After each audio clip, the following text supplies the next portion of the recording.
नमस्ते दोस्तों, स्वागत है आपका अपने YouTube चैनल में। दोस्तों, मैं आपसे एक बहुत ही सामान्य सा लेकिन एक सामान्य से प्रश्न के अंदर एक बहुत ही गहरी समझ छुपी हुई है। श्रीमद् भगवद गीता की आवश्यकता क्यों पड़ी? इस बात की पृष्ठभूमि से आप सभी वाकिफ हैं कि अर्जुन जो है वो युद्ध भूमि में युद्ध करने से मना कर देता है। जो स्थिति अर्जुन की है वो हम सबकी है। वो स्थिति क्या है? वो स्थिति है कि अपनी जिम्मेदारी से भागना। अर्जुन एक क्षत्रिय है, एक योद्धा है, उसके बावजूद भी वो कहता है कि मैं युद्ध नहीं करूंगा। और भगवान कृष्ण क्या कहते हैं कि उन्हें कन्विंस करते हैं युद्ध करने के लिए, और अंत में वो कन्विंस कर लेते हैं और वो युद्ध करने के लिए तैयार हो जाता है। ये एक सामान्य से रूपरेखा है, लेकिन इस रूपरेखा में बहुत ऐसी चीज़ें हैं जो हमें समझनी है। पहली है कि अर्जुन जिस तरह से अपनी समस्या से भाग रहा था, अपनी जिम्मेदारियों से भाग रहा था, हम सब भी अपनी समस्या, अपनी जिम्मेदारी से भागते हैं। हमें अपनी समस्या कहीं ना कहीं हम बहाने लगाते हैं। हम एक विद्यार्थी है, अगर हम एक विद्यार्थी है, हमें पढ़ना चाहिए तो हम पढ़ने से भागते हैं। तो हमें जो भी काम करना चाहिए हम अपनी जिम्मेदारियों से भागते हैं। हम सब भी अपने अपने क्षेत्र के अर्जुन ही हैं दोस्तों। लेकिन अगर आप अपने आप को ऑब्जर्व करोगे, अपने आप को ईमानदारी पूर्वक देखोगे, तो जिम्मेदारी से जब आप भागते हो तो वही अर्जुन बन रहे हो जो युद्ध क्षेत्र में कहता है कि मैं युद्ध नहीं करूंगा। तो अब तो भगवान कृष्ण तो प्रत्यक्ष रूप से आपके सामने उपस्थित होकर आपको नहीं बताएंगे कि आपको युद्ध करना है। तो ग्रंथ है, भगवद गीता है, जो आपको एक सही मार्गदर्शन दे सकती है।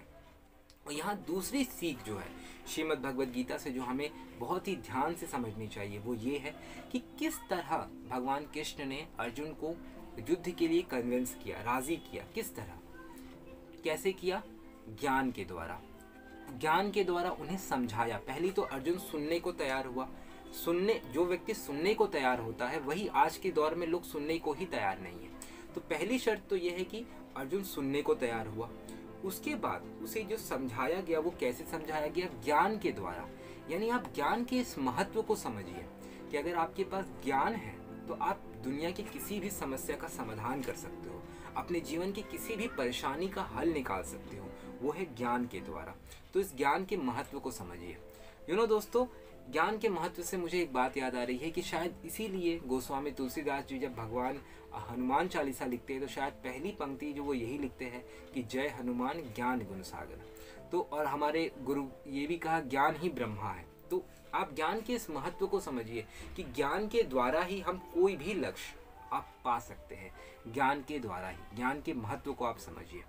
तो आई होप कि इस वीडियो से अगर आपको कुछ सीखना हो, अगर मुझे 2 पॉइंट निकालने हो तो वो ये 2 पॉइंट होंगे कि पहला, हमें अपनी जिम्मेदारियों से भागना नहीं है। दूसरी, अपनी समस्या का कोई भी समस्या हो उस समस्या का समाधान जो है वो समझ और ज्ञान के आधार पर ही हमें करना है।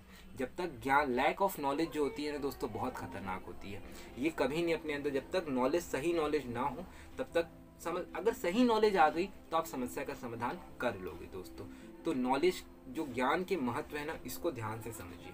तो आई होप कि ये वीडियो आपको जो मैं समझाना चाह रहा हूँ आप समझ गए होंगे। चलिए मिलते हैं अगली वीडियो में। इस वीडियो को यहाँ तक देखने के लिए बहुत बहुत धन्यवाद। Thank you so much for watching this video.